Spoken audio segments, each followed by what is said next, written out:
Hi friends, welcome to my channel back to basics. तो today जो हमारा topic है वो है financial planning against human needs. इस वीडियो में हम लोग देखेंगे कि what are the various kinds of financial planning and what are the various human needs. हमारी जिंदगी में हमारी जरूरतें क्या है और उसके अगेंस्ट में हमको फाइनेंशियल प्लानिंग कैसी करनी है। देखिए दोस्तों, अक्सर ये देखा गया है किसी एक ही ऑफिस में दो दोस्त काम करते हैं, उन दोनों की सैलरी भी नियरली सेम है, उन दोनों का लेंथ ऑफ सर्विस भी नियरली सेम है, उनका एजुकेशन सेम है, उनका प्रोफाइल सेम है। फिर भी 10 से 15 साल काम करने के बाद ये देखा गया है कि एक फ्रेंड के पास काफी ज्यादा पैसा है, अच्छा खासा पैसा है, ठीक ठाक पैसा है, पर दूसरे वाले दोस्त के पास ठीक ठाक पैसा नहीं है। तो यहाँ दोस्तों फिर यहाँ पे गलती हमसे कैसे हुई? दो दोस्त हैं, same position, same salary, same length of experience, same length of service, same आपका हो गया family condition, still there is a difference of money in their bank account. वो ये होता है दोस्तों की जो financial planning against human need. एक दोस्त ने ठीक ठाक से फाइनेंशियल प्लानिंग किया है, बट एक दोस्त ने ठीक से प्लानिंग नहीं किया है। तो आज का ये वीडियो हम लोग वही देखना है कि what are the various human need और उसके आगे हमको कैसे करनी है फाइनेंशियल प्लानिंग। देखिए, इसमें हम लोग पहले देखेंगे what are the various financial needs. हमारे जिंदगी में जो नीड्स होते हैं ये कौन कौन से होते हैं, इसमें हम लोग देखेंगे ह्यूमन नीड्स। देखिए, इसमें सबसे पहला जो है वो है फिजियोलॉजिकल नीड। उसके बाद आता है हमारा safety, security, public comfort need. उसके बाद आता है हमारा लव एंड बिलोंगिंग नीड। चौथा है हमारा सेल्फ इंटरेस्ट,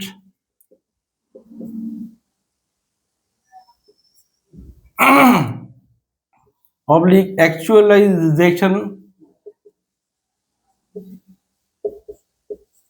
नीड। और पांचवा है सेल्फ स्टीम नीड।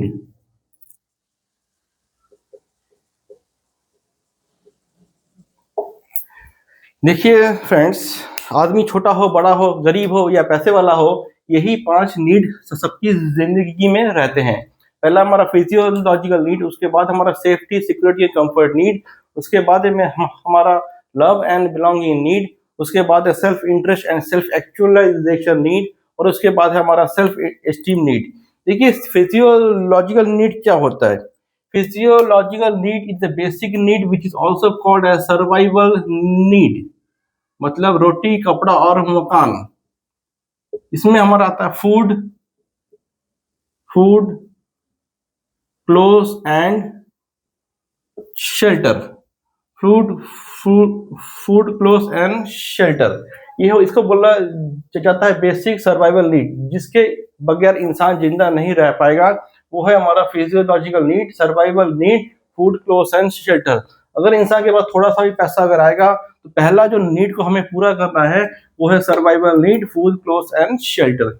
उसके बाद अगर थोड़ा सा ज्यादा पैसा अगर आएगा तो उसके बाद तो नेक्स्ट जो हमारा नीड है वो है safety, security and comfort need. इसमें इंसान को ये देखता है कि मैं जहाँ रहूंगा वो जगह अच्छी होनी चाहिए, वो जगह सिक्योर होनी चाहिए, मेरी लाइफ में कंफर्ट होना चाहिए, ताकि मुझे किसी चीज का तकलीफ नहीं होना चाहिए। That comes under safety, security and comfort need. यहाँ पे इंसान कंफर्ट को ढूंढता है, यहाँ से इंसान कंफर्ट और सिक्योरिटी को ढूंढता है, ठीक है। उसके बाद आता है लव एंड बिलोंगिंग नीड। इसमें हमारा होता है मैरिज एंड इसको हम बोलते हैं सोशल एक्सेप्टेंस नीड। इसमें हमको लव एंड बिलोंगिंग में हमारा मैरिज, हमारे फ्रेंड्स, हमारे रिलेटिव्स, इनमें जो पैसा हम खर्चा करते हैं उसको बोला जाता है लव एंड बिलोंगिंग नीड। हमको शादी करनी है, शादी में हमको पैसे चाहिए, फ्रेंड्स के साथ साथ हमको पार्टी करनी है, एंजॉय करना है, पार्टी, पिकनिक, फन, एंजॉयमेंट, उसके लिए हमको चाहिए पैसे। या हमारे कोई रिलेटिव्स है उनके साथ अब हमें कुछ सेलिब्रेट करना है, वी नीड मनी।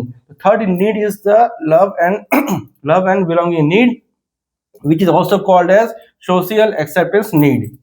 उसके बाद आता है फ्रेंड्स सेल्फ इंटरेस्ट या सेल्फ एक्चुअलाइजेशन नीड। इसको बोला जाता है फंडिंग ऑफ ओन हॉबीज। अगर हम अपनी हॉबीज को फंडिंग करते हैं, फंडिंग ऑफ ओन हॉबीज, अगर आपको कुछ कुछ शौक है कि फॉर एग्जाम्पल आपको अपने ऊपर पैसा खर्च करना है या अपना कोई स्किल को डेवलप करना है, या आपको स्विमिंग ज्वाइन करना है, जिम ज्वाइन करना है, सिंगिंग करना है, डांसिंग करना है, पेंटिंग करना है, या आपको अपने ऊपर कुछ पैसा खर्च करना है which is called as funding of own hobbies या सेल्फ इंटरेस्ट, अगर अपने खुद का कोई चॉइस होगा उस पर आपको पैसे खर्च करना है, that need is the fourth need of human which is called as self interest need और सेल्फ एक्चुअलाइजेशन नीड। उसके बाद आता है फ्रेंड्स लास्ट का नीड जो सबसे है खतरनाक नीड, वो है सेल्फ स्टीम नीड। इसका कोई एंड नहीं है। ये सेल्फ स्टीम नीड का मतलब होता है big house, big car and huge bank balance. देखिए फ्रेंड्स, ये है जब जब इंसान का ये 1 2 3 4 नीड खत्म हो जाते हैं तो इंसान के पास और पैसा आता है तो सारी जिंदगी इंसान ये 5वें वाले नीड के पीछे भागता है। इस नीड का मतलब होता है सेल्फ स्टीम नीड। इस नीड का कोई अंत नहीं है। ये है बेसिकली एक अंतहीन नीड। इसमें इंसान सोचता है कि बड़ा घर, बड़ी गाड़ी, और एक बड़ा घर, और एक बड़ी गाड़ी, एक गाड़ी है फिर भी हमें एक और गाड़ी चाहिए, हमको बैंक में इतना पैसा चाहिए, हमें 4 फ्लैट चाहिए। वो है हमारा सेल्फ स्टीम नीड, जिस नीड का कोई अंत ही नहीं है। तो कुछ लोग ऐसे भी होते हैं तो ये 4 नीड पूरे होने के बाद सारी जिंदगी इसके पीछे भागते हैं। तो दोस्तों ये भी गलत है। एक लेवल तक ये नीड को फुलफिल करना ठीक है, इसके आगे इस नीड के पीछे भागना गलत है। तो ये हमने देखा बेसिकली ह्यूमन नीड्स जो हमारे 5 कैटेगरी में डिवाइडेड है, 1 2 3 4 5। Physiological need, safety security and comfort need, love and belonging need, self interest और एक्चुअलाइजेशन नीड, और सेल्फ एस्टीम नीड, राइट। अब फ्रेंड्स देखिए, इसको हमने देखा। इस नीड के बाद हमको देखना है कि नीड, देखिए फ्रेंड्स, सबके लाइफ में है, बट इस नीड को पूरा करने के लिए भी ऑल नीड मनी। देखिए फ्रेंड्स, ये जो मैंने वीडियो बना है, ये वीडियो है बेसिकली उनके लिए जो लोग जॉब करते हैं, जिनको अपनी जिंदगी में पैसे वहीं से जॉब से ही मिलेंगे, जिनके पास एक्स्ट्रा पैसे नहीं है या एक्स्ट्रा कोई बैकअप में कोई जमीन जायदाद एक्स्ट्रा पैसा नहीं है, जो लोग अपनी जिंदगी में सिर्फ और सिर्फ जॉब पे ही डिपेंडेंट है। यह वीडियो मैंने उनके लिए बनाया है कि जॉब से हमको कैसे पैसे एक्वायर करने हैं, कैसे हमको पैसे वेल्थ हमको तैयार करना है, कैसे हमको सेविंग करना है, कैसे हमको लॉन्ग टर्म और शॉर्ट टर्म हमको फाइनेंस हमको मैनेज करना है। ये वीडियो सिर्फ उनके लिए है। देखिए, now we will come to financial planning.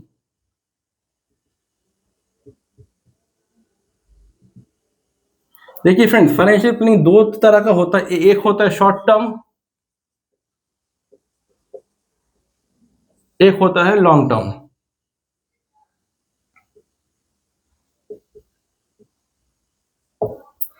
देखिए, जैसे आप एक बंदे को जॉब लगता है, मान के चलिए at the age of 25 years, और वो बंदा नौकरी करेगा कम से कम 55 ईयर्स या ऑब्लिक 60 साल।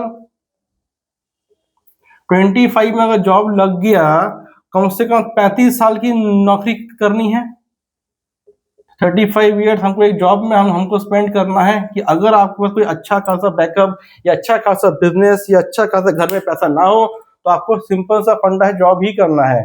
तो एक मान के चलते हैं 25 ईयर्स एक बंदे को जॉब मिलता है, उसके बाद वो 35 साल के आसपास वो नौकरी करता है। तो इन 35 सालों में अगर सैलरी पे ही अगर आप डिपेंडेंट है तो उसमें कैसे मैनेज करना, वो हम इस वीडियो में देखेंगे।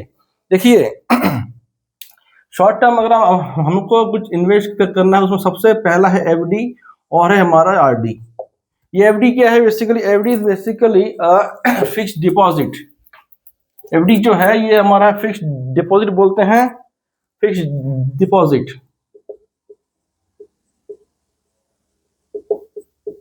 और आरडी की मीनिंग है रिकरिंग डिपॉजिट। देखिए फ्रेंड्स, ये आरडी एफडी जो भी है ये बेसिकली शॉर्ट टर्म है, ये बेसिकली 3 to 5 ईयर्स तक के लिए ही लोग करते हैं और करना चाहिए। कोई भी ऐसा आदमी नहीं है जो 20 साल के लिए एफडी करता है, बिकॉज ये दोनों ही काम करते हैं सिंपल इंटरेस्ट पे। सिंपल इंटरेस्ट मतलब इस पे आपको ज्यादा इंटरेस्ट नहीं मिलेगा। आप इसमें कितना भी पैसा लगा लें लेकिन ज्यादा इंटरेस्ट आपको नहीं मिलेगा। ये दोनों ही काम करते हैं सिंपल इंटरेस्ट पे। एफडी का मतलब होता है एक फिक्स्ड अमाउंट ऑफ मनी जो आप एक फिक्स टाइम के लिए रखते हैं, उसके बाद आपको बैंक उस पर कुछ इंटरेस्ट देता है। उसका एक सिंपल सा एफडी का फंडा है, amount is equal to P into R into T by 100। आपने जो प्रिंसिपल दिया, कितना रेट ऑफ इंटरेस्ट आपको मिला, इनटू आपका number of years divided by 100, तो ये आपको अमाउंट मिलेगा। This is the formula of simple interest. इसके बाद होता है ये आरडी। आरडी ये अब देखिए एफडी हमें करना कब चाहिए? एफडी हमें तभी करना चाहिए, FD can be taken as surplus money. अगर मान लो कि आपको धड़ से कोई बोनस मिल गया या कुछ आपको एक्स्ट्रा पैसा हाथ में आ गया, सरप्लस मनी, तो सरप्लस मनी को आप इमीडिएट खर्चा मत करिए, सोच समझ के खर्चा कीजिए। और अगर आपको खर्चा करने के लिए कुछ ना मिले तो गो for FD. FD is always done for a surplus money और इमरजेंसी फंड। एफडी लोग इसीलिए करते हैं ताकि इमरजेंसी में एफडी काम आएगा। और ये करना कहाँ से है? सरप्लस मनी से ही करना। अगर आपके पास कोई एक्स्ट्रा पैसे हैं, भले 20,000, 50,000, 1 लाख, 2 लाख, कुछ भी अगर कोई एक्स्ट्रा पड़े हैं तो उसको खर्च करने का प्लान मत करिए। गो फॉर एफडी और it will help you as a emergency fund. जब भी आप लोग लाइफ में इमरजेंसी आएगा, कोई आपकी हेल्प करे चाहे ना करे, आपका अपना खुद का एफडी आपकी हेल्प जरूर करेगा। ये हो गया एफडी। इसके बाद अब देखिए RD. What is the meaning of RD और हम आरडी क्यों करते हैं? देखिए आरडी का बेसिक जो एक इंटेंशन है, इसको बोला जाता है regular saving habit. Regular saving habit, कुछ हो ना हो आरडी करके कुछ हो ना हो, एक रेगुलर सेविंग हैबिट डेवलप जरूर हो जाएगा। अगर कोई लड़का नया है, 25-30 ईयर्स के बीच में है और नया नया उसको जॉब लगा है और आरडी करता है तो उसको रेगुलर सेविंग हैबिट डेवलप हो जाएगा। ये आरडी हम करते हैं बेसिकली 3 to 5 ईयर्स। ये 3 to 5 ईयर्स एक शॉर्ट टर्म प्लानिंग है। 3 to 5 ईयर्स के बीच में अगर आप कुछ भी परचेज करना है, बाइक चाहिए, नया टीवी चाहिए, नया फ्रिज चाहिए, घर में कोई भी आइटम चाहिए जो महंगा है, 1 लाख के ऊपर है, तो you can always go for RD. ये एक शॉर्ट टर्म प्लानिंग है 3 to 5 ईयर्स के लिए। देखिए दोस्तों, इसके बाद हम देखेंगे long term financial planning.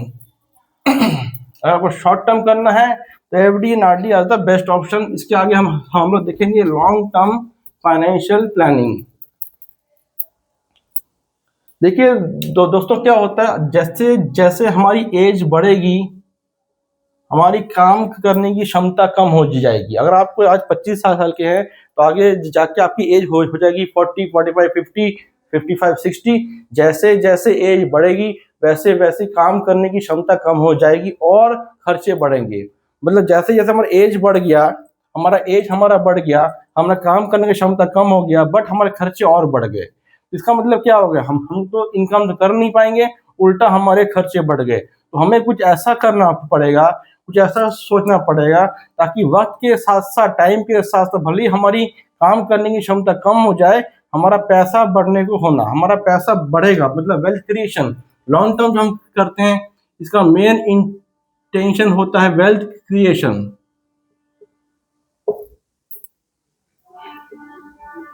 Long term financial planning is only done for wealth creation for long term, because long term में जाके हमें फिर से रिपीट करते हैं, लॉन्ग टर्म में जाने के बाद हमारी काम करने की क्षमता कम हो जाएगी और इसमें हम लोग ज्यादा पैसा कमा नहीं पाएंगे और लेकिन हमारे खर्चे बढ़ेंगे। तो हमें कुछ ऐसा प्लानिंग करना पड़ेगा जिससे हमारा वेल्थ आगे जाके बढ़े। इससे पहले एक आता है बेसिक, सबसे आता है जो पीपीएफ। पीपीएफ होता है public provident fund.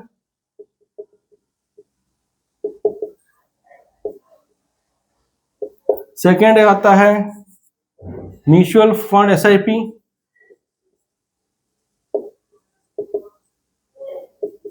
SIP stands for Systematic Investment Plan.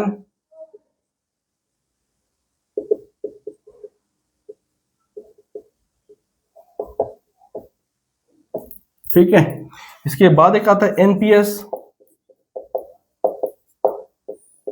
इसका मीनिंग होता है नेशनल पेंशन स्कीम।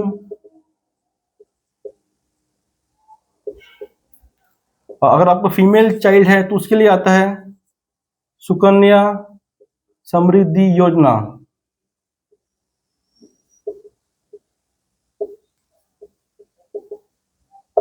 जी दोस्तों, ऐसे बहुत सारे स्कीम्स हैं जो आपको इंटरनेट पर स्टडी करने के बाद आपको मिलेंगे। ये हमारे बेसिक स्कीम है। पीपीएफ हो गया, म्यूचुअल फंड हो गया, एनपीएस हो गया, सुकन्या समृद्धि योजना हो गया। These are basically basic concepts.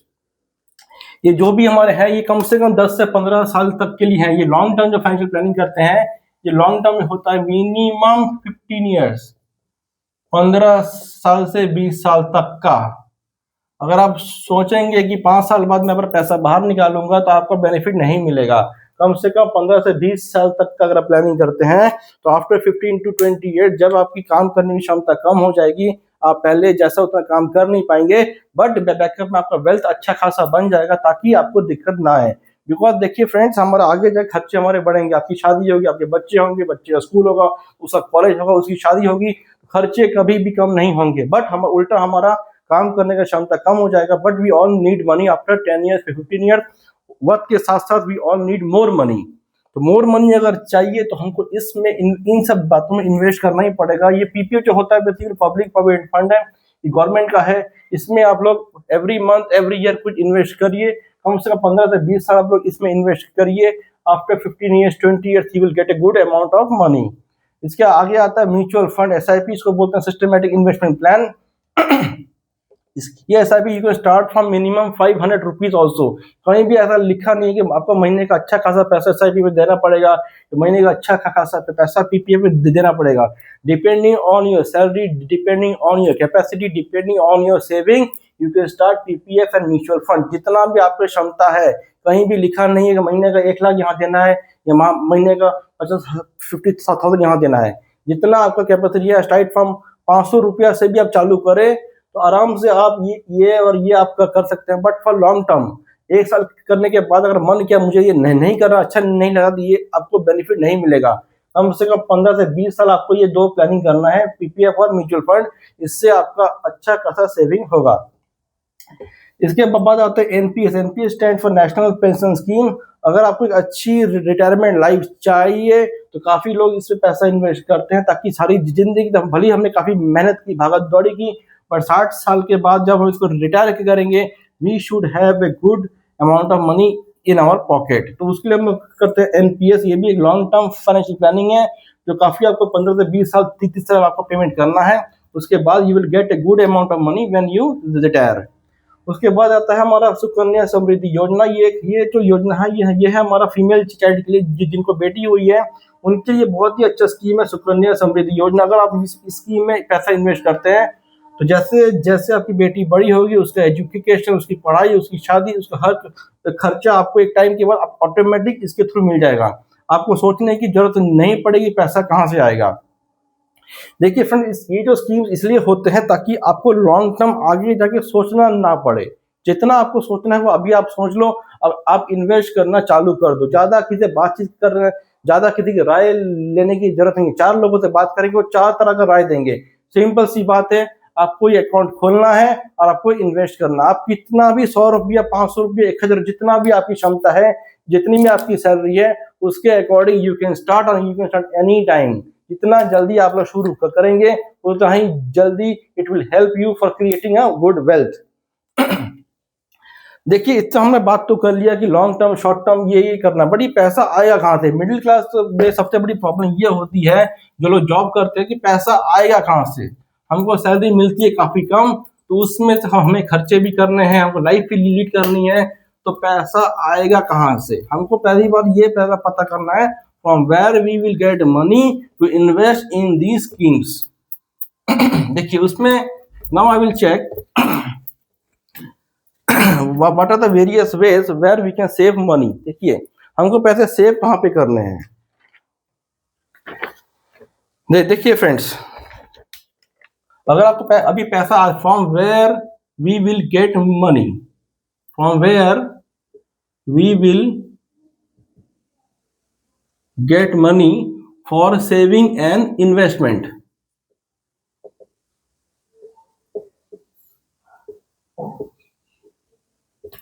देखिए from where we will get money from saving and investment, ये सेविंग वाला फंड है, दोनों फंड अलग, ये एक सेविंग, ये एक होता है investment. Saving is for emergency, saving is for emergency and hobbies funding, saving is for emergency and hobbies funding, and investment is for long term wealth creation, long term ये होता है और होता है वेल्थ क्रिएशन। ठीक है, लेकिन problem ये हमको आता है कि जब हमको सैलरी कम मिलती है, अगर हमको लगता है सैलरी हमारी कम है, तो हमारा पैसा आएगा कहां से? देखिए देखिए पैसा आएगा कहां से? पहला है रेगुलर सेविंग हैबिट। इसके अंदर हमको देखना है 70 10 10 10 प्रिंसिपल। अभी क्या है 70 10 10 10 principle? I will explain, but हमको करना है रेगुलर सेविंग हैबिट। अगर ये हमने अगर कर दिया तो पैसे हमारे कुछ ना कुछ बचेंगे। इसके बाद है हमको है अनवांटेड खर्चों से हमको बचना है। Avoid unwanted purchase, avoid unwanted purchase, हमको फालतू की फिजूल खर्चों से बचना है जो हमारी जिंदगी में अनवांटेड है। किसी ने खरीद लिया तो हमने भी खरीद लिया, ऐसे अगर आप सोचेंगे तो पैसे कभी नहीं बचेंगे। Avoid unwanted purchase. देखिए कहावत है, if you purchase unwanted things then you will have to sell your wanted things. अगर आप फालतू में अनवांटेड थिंग को खरीदेंगे तो आपको आगे जाके अपने जरूरत की चीजों को बेचना पड़ेगा। इसके आगे है हमारा avoid emotional purchase,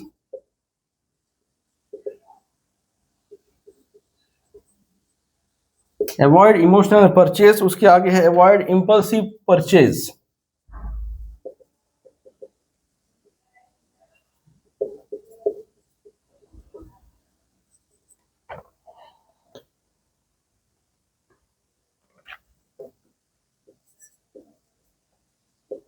avoid unnecessary, avoid unnecessary online surfing for purchase.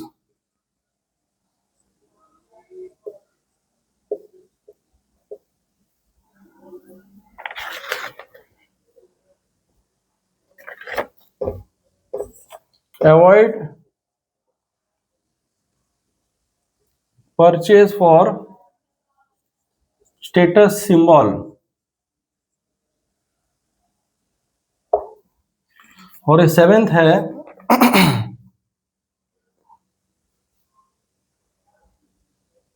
Avoid dead weight loss, avoid dead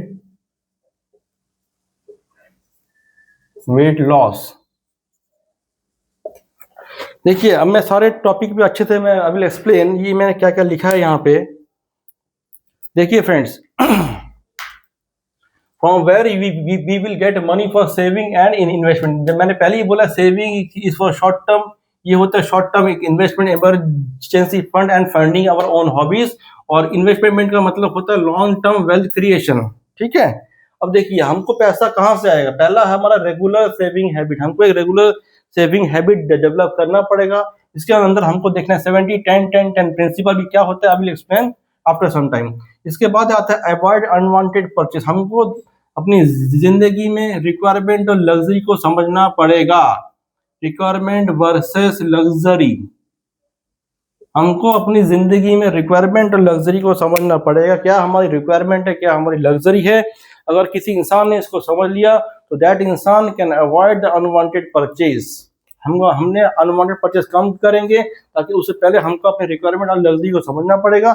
और ये अगर हमने समझ लिया तो we can save money from this. Okay, इसके बाद आता है अवॉइड इमोशनल परचेज। कभी कभार क्या तो हमको मन करता है, हमारा मन करता है मुझे ये खरीदना है, हमारा मन करता है वो खरीदना है, और इस मन के मतलब भावनाओं में आके we go for a purchase. हम ये नहीं सोचते कि ये अगर इतना बड़ा हमें परचेज कर लिया तो ये हमारे ऊपर कितना फाइनेंशियल बर्डन गिराएगा, कितना हमारा ईएमआई हमारा खाएगा। बस हमको मन किया, हमने अपने मन को कंट्रोल नहीं किया और हम भावनाओं में बह गए and we go for emotional purchase. हमको ये अवॉइड करना है, we have to avoid emotional purchase, right.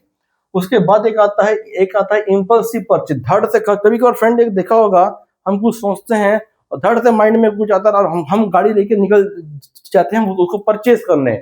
इसको बोलते हैं इम्पल्सिव परचेज। या हमने कहीं कुछ देख लिया और हमको पसंद आ गया और अगले ही दिन हम पहुंच गए उसको परचेज करने।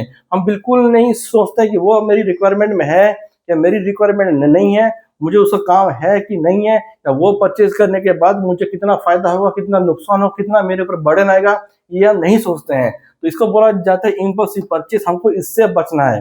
कभी भी आपको ऐसे इम्पल्सिव परचेज थॉट आए या इमोशनल परचेज का थॉट आए, you give time to yourself. आप चुपचाप एक जगह पे बैठिए और सोचिए ये चीज मेरे को जरूरत में है या नहीं है। आपको ये बहुत अच्छे समझना पड़ेगा कि what is your requirement and what is your luxury. और दोनों का अगर आप समझ पाएंगे then only you can avoid this emotional purchase and impulsive purchase. उसके बाद आता है avoid unnecessary online surfing for purchase. ये ऑनलाइन सर्फिंग बड़ी बेकार सी एक आदत है। कुछ लोग ऐसे कर सारा दिन फोन पे देखते हैं क्या क्या स्कीम है।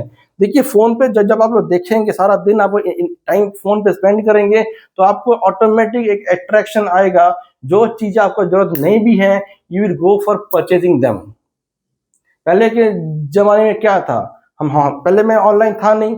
अब हमको घर में जो चीज चाहिए हमने खाते में लिखा और दुकानदार को लिस्ट हमने दिया तो वो दुकानदार वही देख के हमको दे दिया। और अभी क्या होता है, we have option of online purchase. हमने सिंपली फ्लिपकार्ट हो गया या हमारा अमेजन, हमने स्क्रीन चालू कर दिया और हमको देखने में बहुत सारी चीज देखने को मिलता है। तो जैसे ही हमको बहुत सारी चीजें हमको फोन के स्क्रीन में देखने को मिलती हैं तो अर्ज क्रिएट होता है हमारे मन के अंदर, अर्ज, उसको बोलते हैं शॉपिंग अर्ज।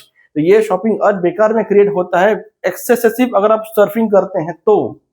मेरा सिंपल एडवाइस, अगर आपको जो चीज चाहिए आप सिर्फ उसी का ही सर्फिंग करिए। जो चीज अगर नहीं चाहिए और आप उसकी भी सर्फिंग करते हैं तो बेकार आपके मन में उसको उस चीज को परचेज करने के लिए एक अर्ज, एक इच्छा, एक इमोशन, एक भावना आएगी and you will go for purchase that product. तो वो हमारा आएगा, वो हमारा फिर से बन गया अनवांटेड परचेज। तो ये आपको अपने आप अंदर ये कंट्रोल करना है। आपको ऑनलाइन सर्फिंग, फालतू में ऑनलाइन सर्फिंग बंद करना है। उसके बाद एक आता है avoid purchase for status symbol. देखिए हमने कई बार देखा है, सैलरी है हमारी 20,000 लेकिन जेब में हमारा फोन है 1 लाख का आईफोन। ये जस्ट एक होता है avoid purchase of status symbol. ऐसा लोग क्यों करते हैं? आईफोन एक महंगा फोन, 1 लाख का phone, it is just a status symbol और ये फोन मैं खरीद लूं तो लोग मेरी काफी इज्जत करेंगे। ये कॉन्सेप्ट, ये सोचना बिल्कुल गलत है। स्टेटस सिंबल के पीछे ज्यादा भागेंगे तो आपका पूरा फाइनेंस यहाँ बिगड़ जाएगा। आपको खर्चा करना है डिपेंडिंग अपॉन योर सैलरी। जितना आपका सैलरी है, जितना आपका कैपेसिटी है, जितना आपका सेविंग, इन्वेस्टमेंट सब देखने के बाद अगर आपको पैसा बचता है then you can go for funding your hobbies. इसलिए जो हम खर्चा करेंगे अपना पॉकेट, अपना कैपेसिटी देखने के बाद ही हमें खर्चा करना है। तो we should not go for status symbol purchase. और किसी के पास बड़ी गाड़ी है हमें भी बड़ी गाड़ी चाहिए, ये बात गलत है। किसी के पास आईफोन है या महंगा वाला फोन है तो हमको वही फोन चाहिए, ये बात गलत है। अरे भाई जिसके पास है उसके पास पैसा भी बहुत है।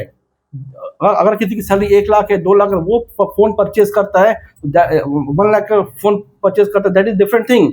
अगर किसी की सैलरी 20,000 है तो वो अगर 1 लाख का फोन परचेज करता है, that phone will simply be a burden on your salary, that phone will be burden on your financial growth. That से अगर आप 1 लाख का फोन यहाँ खरीदते हैं तो वो 1 लाख रुपया आपका 4-5 महीने का सैलरी खा जाएगा। तो 4-5 महीने का सैलरी खा गया, इन्वेस्टमेंट खा गया, उतना पैसा आपका फंस गया। वो पैसा आपको कहीं भी एप्रिसिएशन नहीं देगा। फोन की कीमत धीरे धीरे कम हो जाएगी and that will give you a depreciation. तो बेकार में ऐसा धड़ से परचेज मत करिए। तो अवॉइड स्टेटस सिंबल परचेज। इसके आगे आता है अवॉइड डेड वेट लॉस। अभी डेड वेट लॉस क्या होता है, इसका मीनिंग काफी लोगों को मालूम नहीं है। डेड वेट लॉस का मतलब होता है excessive cigarette smoking and alcohol consumption.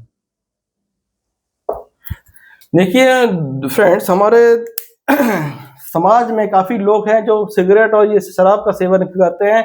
Starting ये सीखते कहाँ पे, ये सीखता बंदा कहाँ में, कॉलेज में। कॉलेज में पैसे जेब में कम होते हैं बट बंदा सीखता वहीं से है। ये सीखने के बाद जब वो बंदा जॉब में आता है तो उसके जेब में पैसे आते हैं। तो ये जो एक हैबिट जो होती है सिगरेट एंड अल्कोहल कंजम्पशन, ये हैबिट बढ़ती जाती है।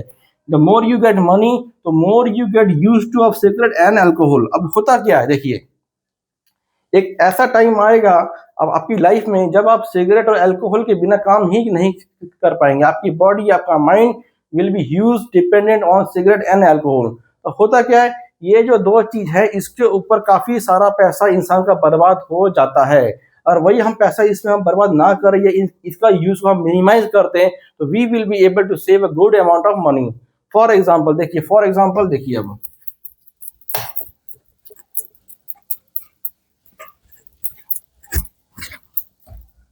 अगर आप एक सिगरेट पीते, अगर एक सिगरेट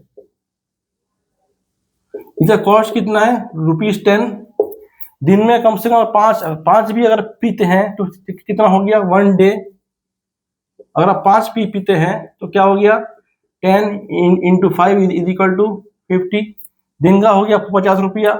यही अगर आप महीने का निकालो 30 डेज, कितना हो गया, 50 इंटू 30, ये हो गया इतना। इसी का आप साल का निकालो अभी, 365,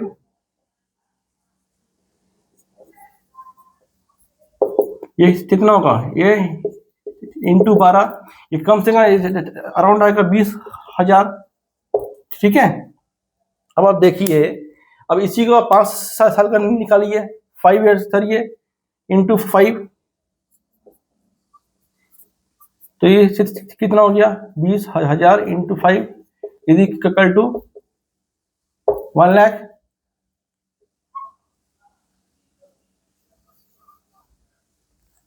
ये हो गया आपका 1 लाख।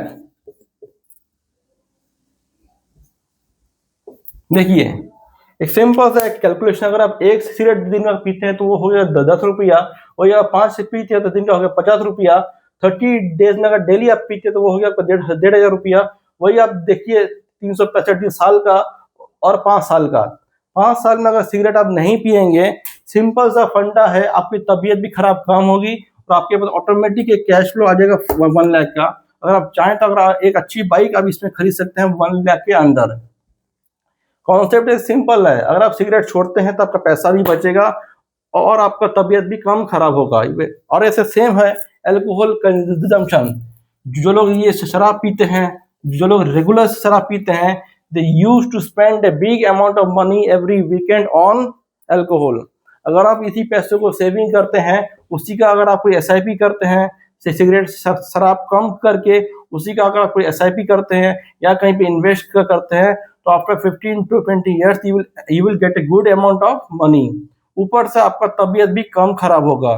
सिगरेट, शराब, इन सब चीजों से आपका लंग्स, आपका लिवर, आपका ब्रेन, हर चीज कहीं ना कहीं डैमेज हो रहा है। ये आपको स्टार्टिंग में समझ में नहीं आएगा। After 10 years, after 15 years, after 20 years बाद जब आपका तबीयत खराब होगा, then a good amount of money will be given to doctors. तो वहां पे आपका तबीयत खराब होगा तो वहां पे डॉक्टर के पीछे, मेडिसिन के पीछे आपको काफी सारा पैसा बर्बाद करना पड़ेगा। तो डेड वेट लॉस एक ऐसा एग्जांपल है जहां पे हम चाहें तो अपने खर्चे को मिनिमाइज कर सकते हैं। वहां अगर हम खर्चे को मिनिमाइज करें तो हमारी तबीयत भी ठीक रहेगी और उसी पैसे को हम लोग और SIP के अंदर या फिर किसी अच्छे स्कीम में लगा दें तो हमारा अच्छा खासा पैसा भी बनेगा। अब लास्ट जो मुझे टॉपिक जो मुझे देखना है वो है 70-10-10-10 प्रिंसिपल। देखिए फ्रेंड्स, ये है मेरा लास्ट ट्रिक है 70-10-10-10 प्रिंसिपल।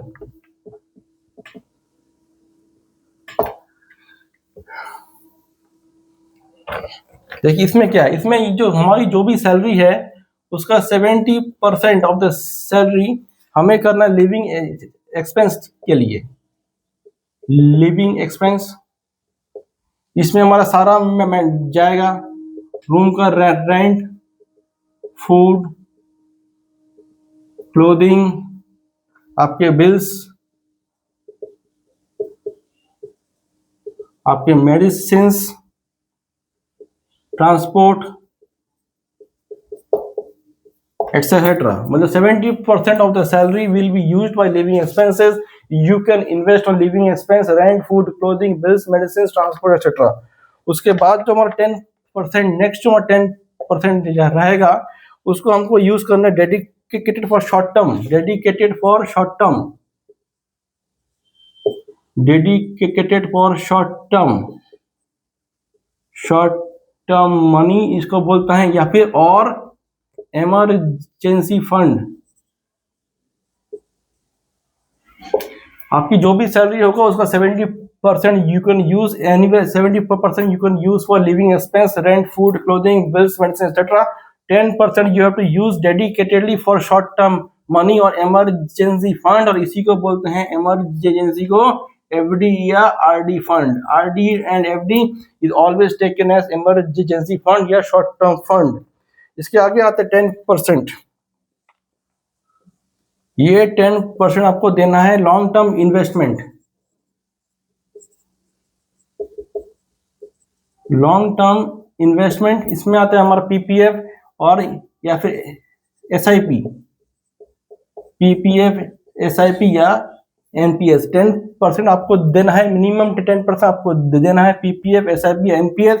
इसको बोला जाता है लॉन्ग टर्म इन्वेस्टमेंट। इसके आगे जो बचा वो कुछ 10% पैसा जो बचेगा आपकी सैलरी में वो है आपका फंड, सेल्फ ग्रोथ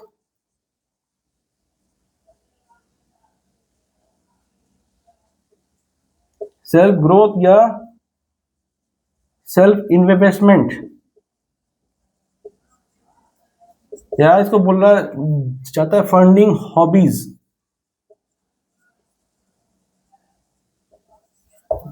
फाइन, तो ये एक बेसिक रूल है 70-10-10-10 प्रिंसिपल। ये एक बेसिक रूल है 70-10-10-10 प्रिंसिपल। आपका सैलरी जो भी है उसका 70% you can use in living expense, rent, food, clothing, bills, medicine, transport etcetera. उसके बाद एक आता है हमारा 10% जो बचेगा सैलरी 70 के बाद, next 10% you have to give dedicated for short term planning और emergency fund creation. FD and RD आपको करना ही है। These are basic emergency fund creation. कभी भी लाइफ में कुछ इमरजेंसी आती है कि तबीयत खराब होगी, मेडिकल के बिल भरने हैं या कुछ एग्जाम का फीस भरना, ये धड़ते आ गया सामने, हमको मालूम नहीं है, in that case FD and RD will be a great help. उसके बाद एक आता है लॉन्ग टर्म इन्वेस्टमेंट। नेक्स्ट 10% हमको देना है लॉन्ग टर्म इन्वेस्टमेंट। इसमें हमको पीपीएफ, एसआईपी, एनपीएस करना। ये लॉन्ग टर्म जो होगा कम से कम 15 से 20 साल का होगा। शॉर्ट टर्म जो होगा ये 3 से 5 साल का होगा। ये 3 से 5 साल, ये 15 से 20 साल, ये शॉर्ट टर्म, ये है लॉन्ग टर्म। उसके बाद 10% पैसा बचेगा वो हमको दे देना है self growth, self investment, funding our own hobbies.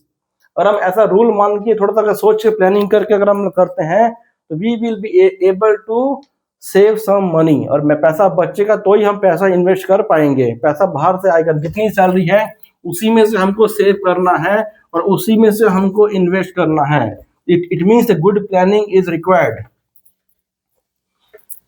एक लास्ट टॉपिक है, इसके बाद इंश्योरेंस। हमें इंश्योरेंस कहाँ का करना है। देखिए what is basically insurance. Insurance वो चीज होता है जो प्रॉब्लम में हमको सपोर्ट करेगा। देखिए इसमें पहला एक आता है हमारा मेडिकल इंश्योरेंस।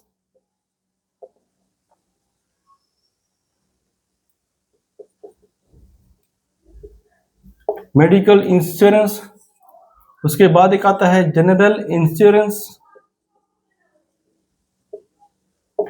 उसके बाद एक हमारा टर्म लाइफ इंश्योरेंस,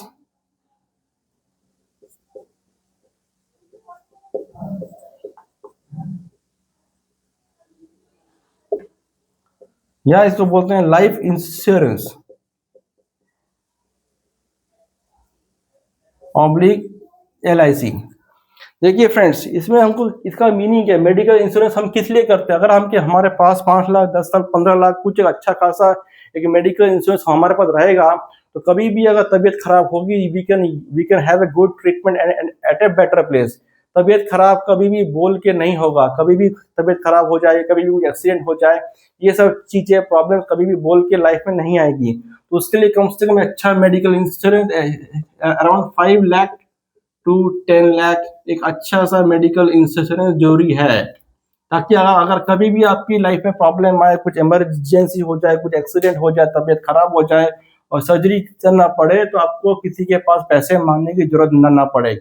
आपके खुद के पैसे ही सबसे बड़े आपके दोस्त हैं। तो उसके लिए हमें क्या करना है, मेडिकल इंश्योरेंस। उसके लिए हमको प्रीमियम भरनी है। अभी प्रीमियम कहाँ से भरनी, पैसे कहाँ से आएंगे? उसके मैंने पहले ही बताया कि हमको सेविंग को इम्प्रूव करना है, तो ऑटोमेटिक हमारे पास पैसे आएंगे, राइट। उसके बाद है हमारा general insurance. General insurance basically हमको करना है प्रॉपर्टी इंश्योरेंस, अपनी प्रॉपर्टी का इंश्योरेंस।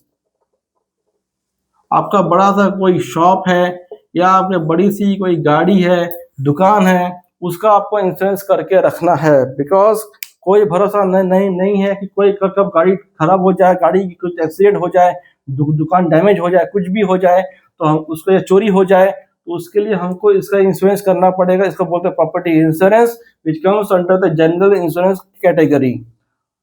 उसके बाद आता है टर्म लाइफ इंश्योरेंस के। टर्म लाइफ इंश्योरेंस ये आपको बेटर कवरेज दे देगा, मनी आफ्टर योर डेथ। देखिए फ्रेंड्स, हमारा जिंदगी के कोई भरोसा नहीं है, कब किसी का टाइम पूरा हो जाए, यू नेवर नो। हम प्लानिंग तो बहुत करते हैं, बिकॉज हमारी जो लाइफ का जो बटन है वो भगवान के हाथ में है। हाथ से गवाह है कि कभी भी कुछ भी हो सकता है। आज कोई अच्छा भला इंसान घूम रहा है, ऑफिस जा रहा है, बट कल वो इंसान ना रहे, इसका कोई गारंटी नहीं है। तो लाइफ इंश्योरेंस, तो टर्म लाइफ इंश्योरेंस हम इसीलिए करते हैं ताकि अगर आपके बाद अगर आपको कुछ हो जाए, कुछ हादसा हो जाए, तो आपके बाद आपकी फैमिली को कौन अच्छे से देखेगा, उसके लिए यू नीड मनी। तो टर्म लाइफ इंश्योरेंस क्या होता है? टर्म लाइफ, ये पर्टिकुलर एक fix period of term means a fix period, उसके लिए हमने एक फिक्स पीरियड तक हम लोग पैसा इन्वेस्ट करते हैं, और उसके अंदर अगर आपका डेथ हो जाता है तो आपकी फैमिली को मिलेगा डेथ बेनिफिट। ताकि इससे फायदा क्या होगा, आपके बाद भी आपको आपकी फैमिली को अच्छे खासे पैसे मिलेंगे, ताकि उनको अपनी लाइफ की नीड को पूरा करने के लिए किसी के सामने रिक्वेस्ट ना करना पड़े। उसके बाद एक आता है लाइफ इंश्योरेंस। ये है प्योरली हमारा लाइफ इंश्योरेंस, LIC, ये गवर्नमेंट का है। और ये जो है लाइफ टर्म इंश्योरेंस, इसके पीछे बहुत सारी प्राइवेट कंपनी है। आप इंटरनेट पे देख सकते हैं वेरियस ऑप्शंस, कहाँ पे क्या करना है। उसके लिए मैं कोई ऐसा एडवाइस नहीं करूंगा, बट ये इंश्योरेंस 1 2 3 करना काफी जरूरी है। देखिए इसको बोला जाता है बेसिकली फील्डिंग। जब भी लाइफ में प्रॉब्लम आएगा तो ये 3 है आपके फील्डर्स।